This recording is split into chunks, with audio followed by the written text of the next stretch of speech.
Hi, I'm Michael from Gym Flooring, and today I'm going to show you how to install the Sprung rubber fitness tile. Our Sprung rubber fitness tiles are made from recycled rubber.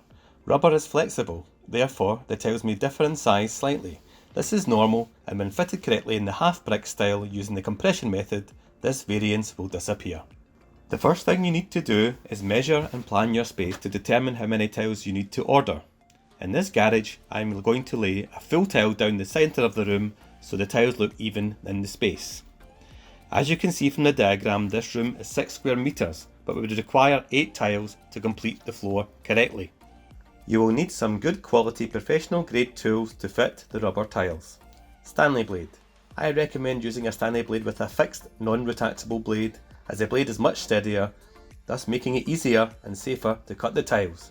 Make sure you have plenty spare blades as they blunt very quickly. 1 metre ruler stick.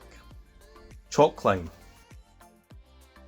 I've used a screw gun and screw to ping my chalk line, but a hammer and nail will be fine. The first row of tiles you lay should not be installed against the wall. Most of the time the walls are not straight, and therefore it would be impossible to keep a straight line during the installation process. The best way to start is to draw or ping a straight line on the floor and install the tiles along this line. The second row of tiles will be installed against the wall.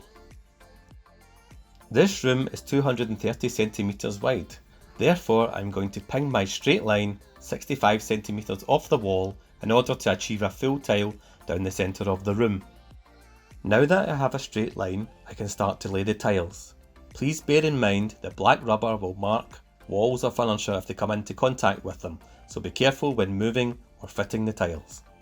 To install this first tile, I'll need to notch out the corners so that it fits into the doorway.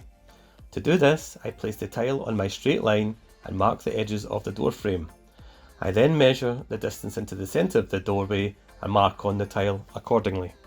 I'm using a ballpoint pen to mark my measurements on the tile, as it shows up nicely and is easily rubbed off later. When cutting the tiles, it's advisable to put something below so you don't cut the surface beneath. In this case, I'm using the offcut of one of the mats. When cutting out the notches, always cut away from the part of the tile that you're going to use.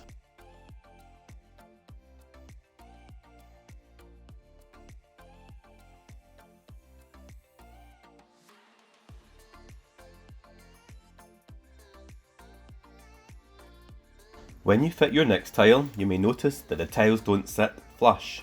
This is quite normal. Lift the tile into place and let it overlap. Leave it like this and move on to the next tile. The third tile in this room will meet the opposite wall and complete the row. Be sure to cut this tile 5 to 10 mm larger than is required to help with the compression fitting. This toilet tile will also be left overlapped until it is kicked in at the end. It's now time to start the second row. In order to achieve the brick style look, the first tile should be cut in half. In this case, I need to take into consideration the notched out part at the doorway. This tile will be cut just under half. When cutting the tiles, remember to cut the tiles 5 to 10 mm larger than is required to aid with the compression fitting. Hold the ruler firmly across your marks. Run the Stanley blade up and down the ruler, applying more pressure with each run. When you feel you have cut into the tile a few millimeters and the blade is getting harder to move, place a piece of timber under the tile to the side of the cut. You will see the tile opens up along your cut. Run the Stanley blade up and down the tile until the blade has cut through.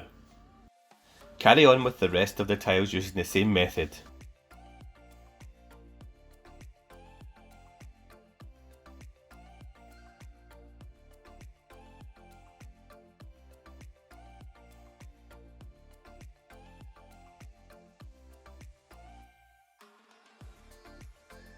Kick all your tiles into place. All the gaps will close and you'll be left with a perfect floor like this. Thanks for watching, and I'll see you in the next video.